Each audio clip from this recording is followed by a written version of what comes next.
मैत्रिणींनो, श्री स्वामी समर्थ अनुजा रेसिपीजमध्ये तुमचे स्वागत आहे। आज ना सकाळीच मी 2 किलो ताजे गाजर बाजारातनं घेऊन आली आणि खिसणीवरती छान किसून घेतले।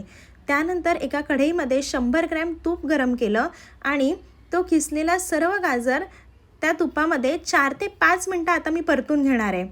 हे बघा, आता तुम्हाला कढई जरा लहान वाटत असली ना तरी गाजर जसा तुपामध्ये परतला जाईल तसा तो खाली बसत जाणार। हे बघा, गाजराचा रंगही हळूहळू बदलायला लागलेला आहे।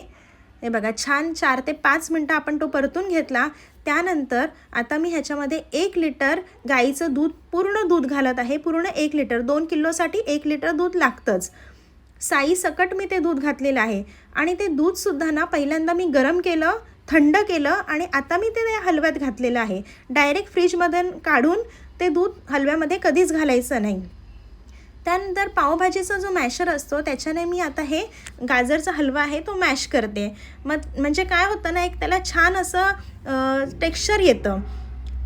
आता 2 किलो गाजरच्या हलव्यासाठी मी 400 ग्रॅम खवा वापरते। मैत्रिणींनो, खवा नक्की वापरा, त्याच्यामुळे हलवाईवाल्याकडे जो गाजरच्या हलव्याची चव असते ना तीच सेम चव आपल्या हलव्याला येते। वर्षातून आपण एकदा ते दोनदा फक्त हलवा करतो, मग त्यामध्ये खवा घालायला काहीच हरकत नाही। मैत्रिणींनो, नक्की खवा घालून बघा। खवा घातल्यानंतर पुन्हा एकदा मॅशरनी आपल्याला ते मिक्स करायचं आहे। त्याच्यामुळे काय होतं ना, त्या खव्याच्या ज्या गुठळ्या असतात त्या मोडून जातात आणि खवा एकदम छान असा हलव्यामध्ये एकजीव होऊन जातो। हे बघा, तुम्हाला दिसत असेल सगळ्या गुठळ्या मोडलेल्या आहेत मी। आता जवळजवळ 10 ते 12 मिनटं आपल्याला बारीक गॅसवरती हलवा परतत राहायचा आहे। हे बघा, तुम्हाला दिसत असेल बारीक गॅसवर त्याला उकळीसुद्धा येते, पण गॅस फास्ट केला ना तर हलवा खाली लगेच लागतो, त्यामुळे बारीक गॅसवरतीच हे काम करायचं आहे। हळूहळू रंग बदलायला लागलेला आहे गाजराच्या हलव्याचा आणि दूध पण बघा आटायला लागलेलं आहे। बरंच दूध कमी झालेलं आहे।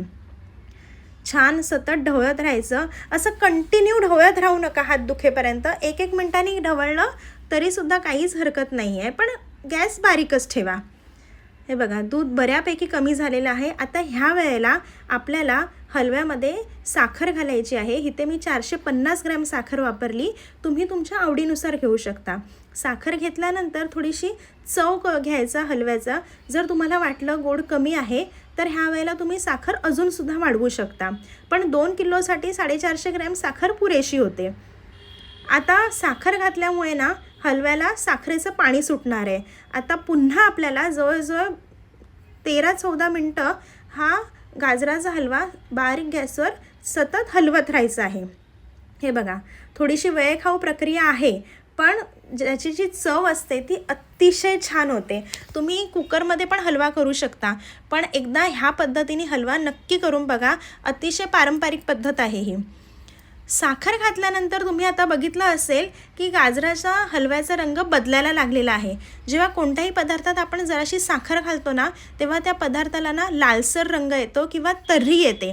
तसंच आपल्या हलव्यालासुद्धा बघा लालसर रंग यायला लागलेला आहे। हे बघा, आता हे साखरेचं पाणी, आता तुम्हाला पातळ दिसत होता हलवा, पण एक 15 मिनटं झालेली आहेत। मी सतत तो ढवळलेला हलवा आहे। आता पाणी पूर्णपणे सुकून गेलेलं आहे। हे बघा, मस्त अगदी, आणि अजिबात चिकट नाही झाला आहे बघा माझा हलवा। हे बघा, पाणी पूर्णपणे सुकून गेलेलं आहे। छान असा हलवा झालेला आहे, रंगसुद्धा लालसर यायला लागलेला आहे त्याला।